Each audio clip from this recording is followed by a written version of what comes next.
Hello, I'm Michael A. von Oeming. I am a comic book artist whose best work is known for a series called Powers. I've written some Thor, Red Sonja, Dick Tracy, a bunch of other comic books. I've been around for a while. And recently, I've been very lucky and blessed to be able to do a series with my friend James Tinian called Project Blue Book, which is an investigation into UFOs.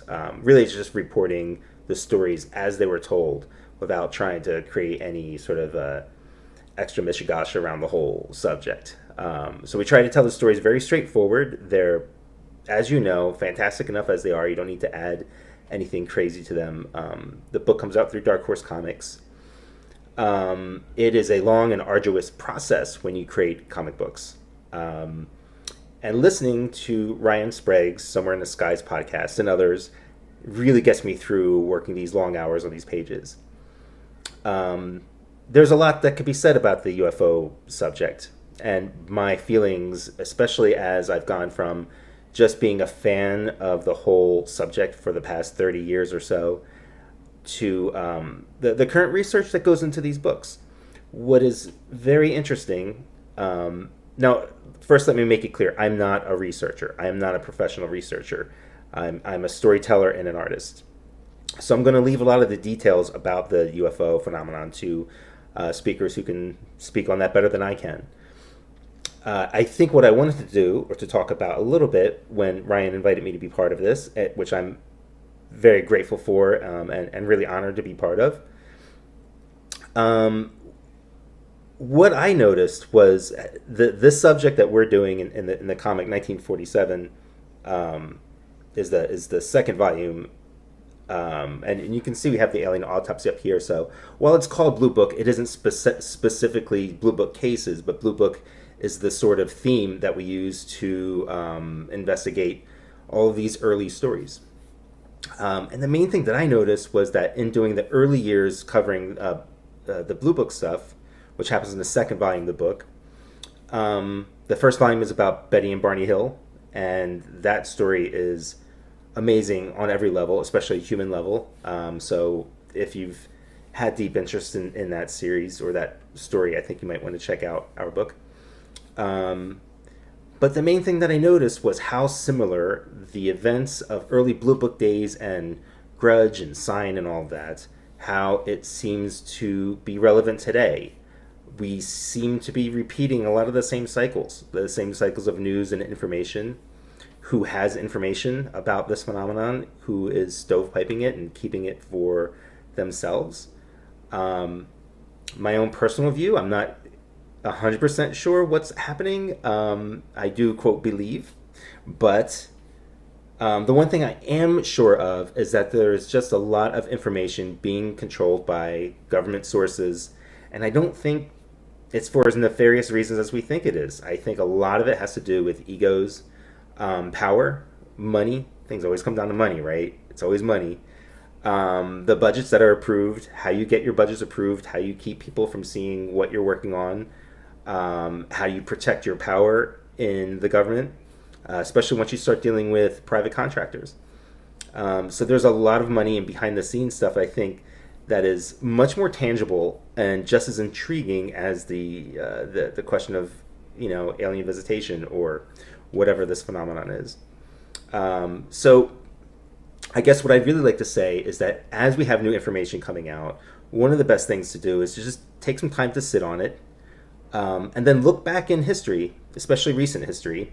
I mean, the last 50 years, maybe that's not quite recent, but a lot of the things happening now have already happened before, and the information is just being recycled. These patterns of releasing information and disclosure seems to be around the corner all the time, and then it's always sort of rolled back, and you have to question why that is. There's lots of ways you can take that. I particularly think it just has more to do with money and national security than anything else. And if there is something going on, it's unfortunate that it is held behind that veil of like human egos and such. So again, I just want to thank Ryan for inviting me here. I'm not going to get too deep into the current situations, because again, there are speakers who are much more knowledgeable than I am. I'm like you. I am a fan of this stuff.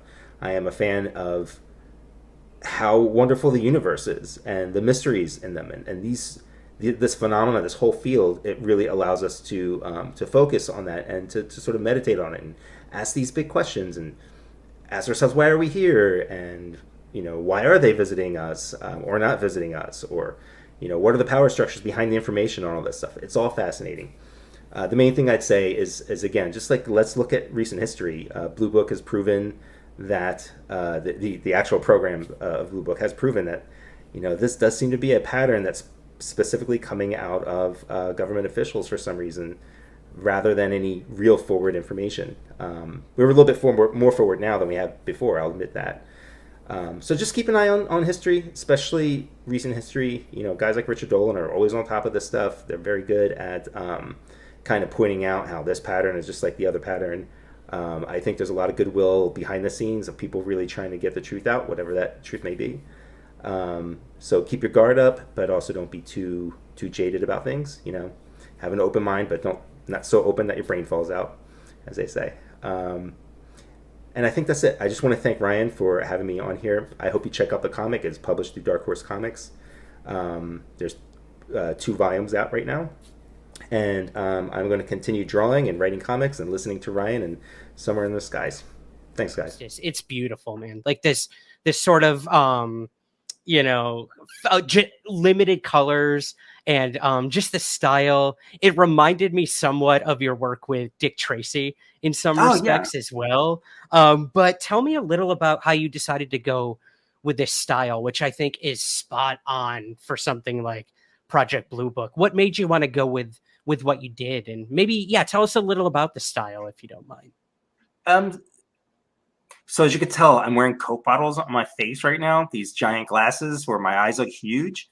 It's because as I've gotten older, sitting over the desk like that has taken its toll on me. Sure. So most of the work that I've done in the past, 4 years has mostly been digital, which means I'm working on a computer screen where I can get in there and I can control the lines 120%, 100%. And the line work is much finer and stuff. But I miss drawing what's called analog, and that's just pen, paper, and brush, and you get chunkier lines out of it. It's just a slightly different quality. The closest I could explain it is like, if you're an audio person, you can tell the difference between something that's digital and something that's on an album or something, So I was really, really hungry to do something analog again. And this was a perfect opportunity because, it wouldn't involve too many crowd scenes, which is a lot of people, a lot of detail, or like fight scenes of people jumping off of exploding buildings and the ridiculousness that we get to do in comics. Usually takes a lot of detail and intense lines. But as you tell here, the kind of stories we're going to be telling, they're largely character-based, people talking, people driving, people eating, people pointing at the sky and stuff. Right.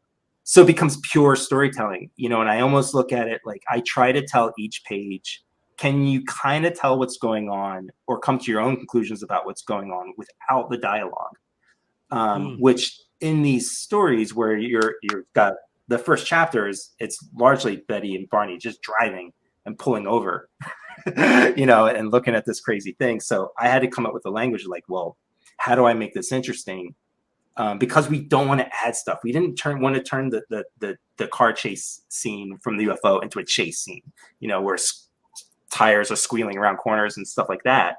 But I still was figuring out, how do I tell that in an interesting way? So there's a lot of angular shots looking through branches at their cars they're driving. There's a lot of reflections of the UFO on the car, but not seeing the car itself. So what visual language could I use to show that they're being stalked? Kind of, that was the feeling that Barney specifically had, that they were being stalked and hunted. So those are the choices that I'm making, as well as realizing that the platform is largely for non-comic book readers. Like, I'm be very happy for all of my readers to follow Blue Book and James's readers to follow Blue Book. But we want is your audience to read it. We want Jimmy's audience. We want the UFO community to read it. So I'm specifically, and James and our editor Greg and our letterer, we're all Aditya. We're all trying to tell this in a way for people who don't read comics. So there's not a lot of crazy panel layouts. I'm keeping it super simple so nobody gets lost. And those are the compasses that we're taking. And the style just comes from, again, getting to go back to my roots of like just plopping down thick, chunky brush lines for noir scenes, like using the idea of noir and horror lighting to emphasize the scariness and the emotional heights that these characters are going through. And then that's a compass in it. Like really the whole thing is just stripped down to its most basic, bare, essential stuff. And that's making it for a better creative experience. And I think probably for a better reading experience too. Yeah, sometimes simpler is better. Less is more. Less is more, always, man. Yeah. If there's anything I've learned in writing as well, especially for movies, it's what is the saying? It's showing, not telling. Which, as a playwright, my job was always the opposite. It's telling and not showing. So it was it's hard. And like you said, like this isn't, you know, hopefully a lot of the followers of your work will come over to Blue Book, but it's made, you know, as an homage to the people who worked on Blue Book, for a community who's been made fun of their whole lives for believing in this stuff, and just now in 2021 is getting, you know, the legitimacy it finally deserves. But I think that's constantly going through my mind as I'm drawing them.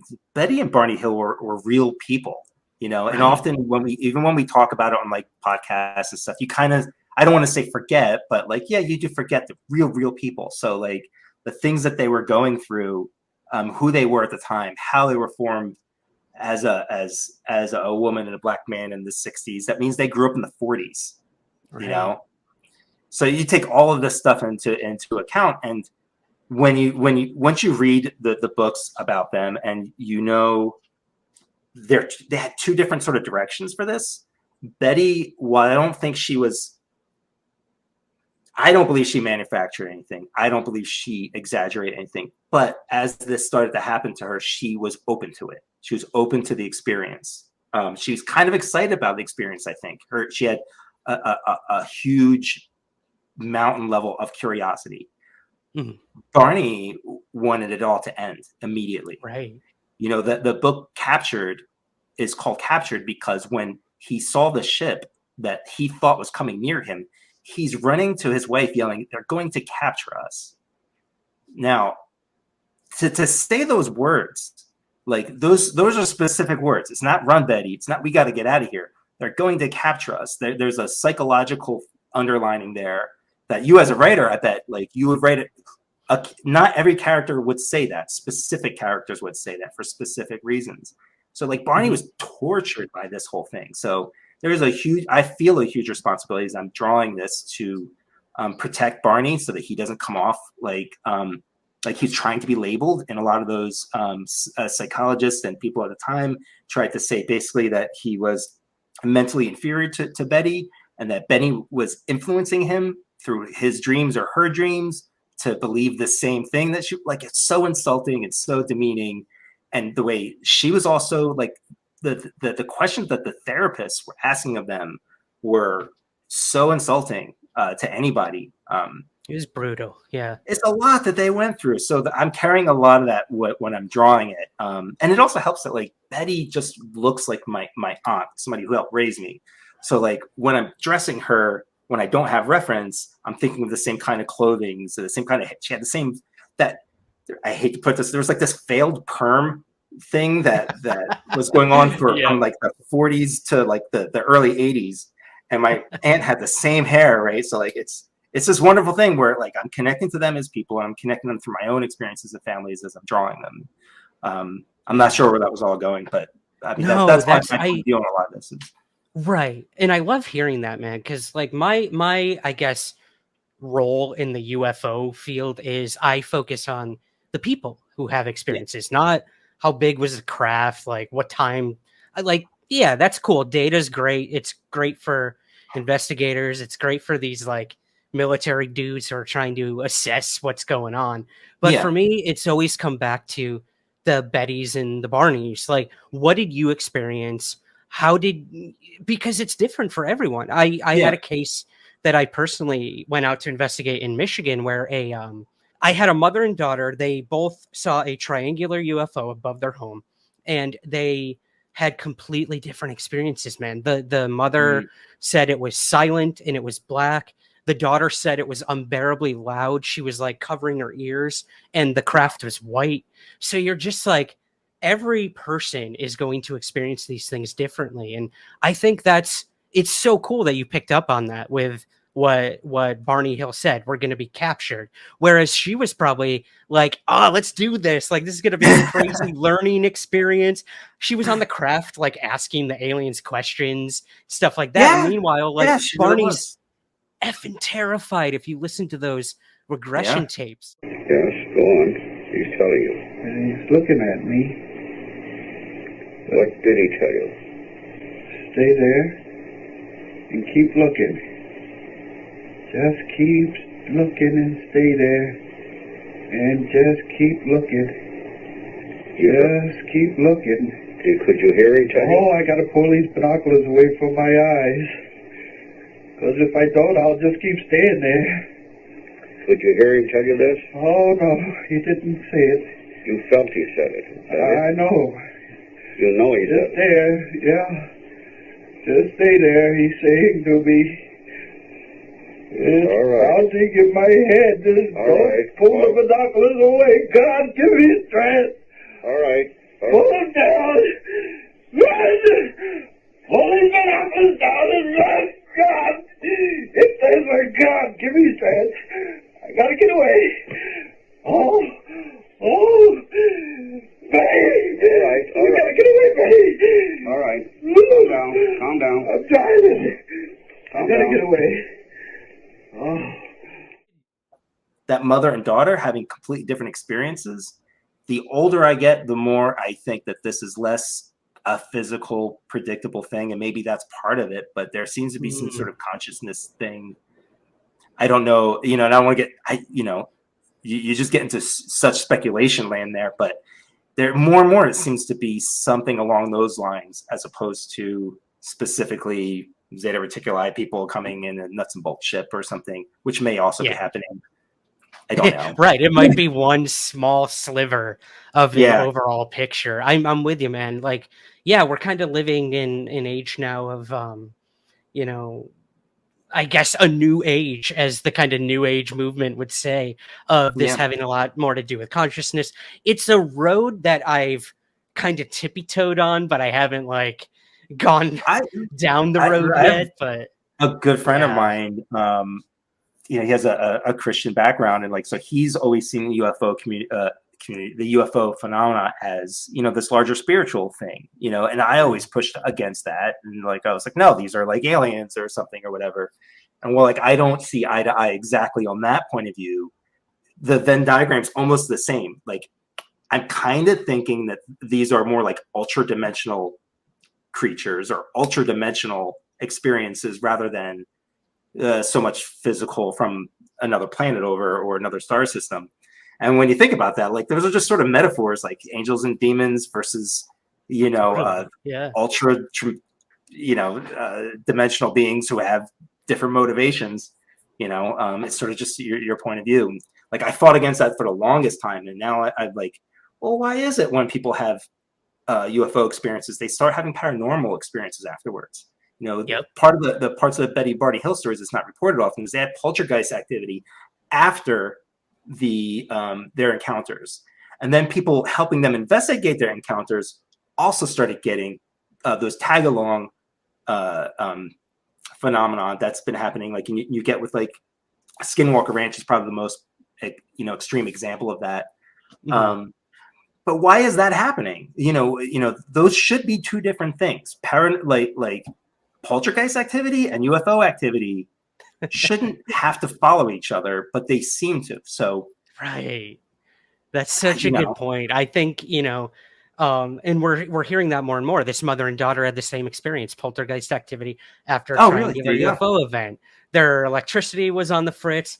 An electrician came out to fix it. He sees a UFO over the house. Dude, it's crazy. Wow. I gotta get you that case for a later one for Blue Book. But you're right. I think when you're dealing with such amorphous phenomena. Like everyone's going to kind of bend it and mold it to their own whatever spiritual lens or psychological lens or what have you. And that's why when anyone ever comes to me and says, do you believe in UFOs? I'm like, belief is immediately going down religion territory, and that's not what this is about for me. Like I want to hear the stories. I'm compelled by the stories, the way people interpret things.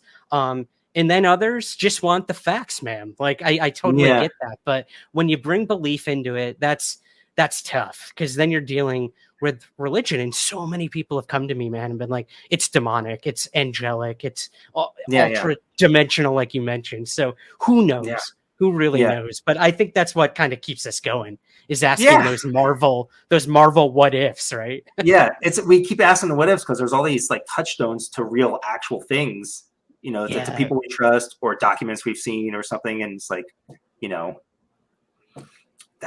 there's a reason we keep asking ourselves. Thanks Jacques Vallée. He ruined everything. Seriously. Well, let's go back to Blue Book in terms of what you guys are covering. You mentioned Betty and Barney Hill, 80 pages. That is awesome. First of all, I can't wait to see where, you know, your whole arc goes with that. David O'Leary, like I mentioned, the creator of the Project Blue Book series, he wanted to know, because for him with the TV show, it was a big challenge, because you're dealing with like, you know, a chronological program that actually existed that investigated UFOs, but they had to tell a story. They had to create an arc. So sometimes they took a case from 1950 and one from 1960, and they ran in tandem, you know, chronologically on the show. So he wants to know how did you guys decide to start with Betty and Barney Hill, and how are you going to go about what you're going to focus on moving forward? I know it's still really early in the creative process for you guys, but he wants to know, like, what made you want to focus on certain things? Well, first, I'd like to thank David just for asking a question. You know, when the show first came out, I even did a drawing of I'm forgetting the actor's name who was playing Hynek. A picture of him holding a flashlight and posted it out to the creators, because I was just excited. The production quality of the show, like, it was just great to watch. And I think that the mixing and matching of history like that was a perfect way to do it, because, you know, while you know, some of us might get like, oh, that's not the order. We have to remember, this is more for people who aren't into this than it actually is for us who are. Right. And that becomes a doorway for people to go like, what? There was this like owl-looking thing in the woods after this UFO crash, and then they'll start looking into stuff. And then, you know, like Richard Dolan got into this because he was looking at historical documents and like military spending. That's what got him into this. So why not a TV show? So anyway, with Betty and Barney Hill, we decided first with that because it is the, you know, sort of pinnacle of like where all of this started. All of our language came from it. Our first experience is talking about it. It's not really changed. That narrative hasn't changed wildly since then. And that was sort of the reasons. And it was just bulletproof case. You know, why would they make this up? The claims that they wanted to make up a story just don't make sense. One, from a safety point of view, when you're in the 1960s, early 1960s, a mixed couple working with social workers and NAACP, and so you're just a target for bad shit to happen. You know, you don't want to put yourself out there. Barney could have lost his job. Who wants to trust a mailman who sees aliens? You know, Betty could have lost her work because of the same stuff. So even talking about this, and then what did they get out of it? They got like a book deal, and the book deal, like I think I was reading about it in one of the books later. Like, yeah, they made some money off it, but it wasn't life-changing money. They got like new furniture. They made sure that the writers who helped them write the book was also part of the finances of the television show that got made later, the film. You know, so like it wasn't like a cash cow for them in any way. There's no reasons for them to make any of it up. So these were some of the reasons why like this was the place to start, kind of where the real history of it begins. And this is just this great case. And there's the stuff like the star thing, you know, her figuring out the constellation before star map. Yeah. And then, you know, so that'll be our first big statement about it. The next story or two are going to be shorter. And so, you know, that way we can cover some other stuff really quickly before we go on to a third or fourth story that'll also be really big. This way you get this huge meal now, okay, these little meals later, and then another big meal. And we haven't decided specifically which cases, but there's giant ones. We'll definitely do Rendlesham. We'll definitely do like a Travis Walton. Maybe get to talk to him. There's so many great cases. So there's a lot to cover, and they won't all be specifically Blue Book, but they'll be around this subject. Awesome, man. Hey, anytime anyone puts Rendlesham into anything, I'm happy. That's probably my favorite case personally. I wrote a play about it. Actually, I'll have to share that with you. I was working on a screenplay, which is still in the works, but you know how all that goes. Things get shelved, blah blah blah. But it's also another bulletproof case. I mean, when you have government files saying that John, I'm forgetting his last name, had health problems, specifically because he was exposed to. Did they use the term UAP, or they used some other term that I believe what they said was radiation caused by a UFO or craft of unknown origin. They used a term that didn't say exactly what it was, but through other terminology, that's what it meant, right? And like to get his medical records and to have that on there, like, okay, so that came from a lighthouse that he confused for a freaking lighthouse, right? That recording, of walking up to this object. I mean, and there's so much work for evidence, military man. People. This is all amazing stuff. Yep, exactly. Well, that's my next question for you. What are some of your favorite cases in UFO lore? Any ones really stand out to you, or ones you find most compelling? It keeps changing over the years. One of the things I'll say is there are patterns that happen in our community. Whether it's like right now the stance of, was it the Air Force or Department of Defense, like literally saying there are things in our sky that we're not sure what they are. And like a lot of us are going around in circles. Like they finally said something like that. It wasn't as much as we wanted, but they have said something. But they said this before. This is all that we've been through all of this before. After Blue Book, there were several other projects, and they all ended up saying the same stuff. That the government's already said that there's stuff in the sky, and there's a small percentage they can't figure out. So none of this is new. So, and then often things just take time for truth to come out about it. So there's a time test that has to go. So all of this stuff happening now with the UAP stuff and the videos, I don't think we'll really know much about it for another 10 years. Like we need time for things to sit in it. The way the alien autopsy film developed over the years, the way Area 51 stories developed over the years, the Anaconda, I'm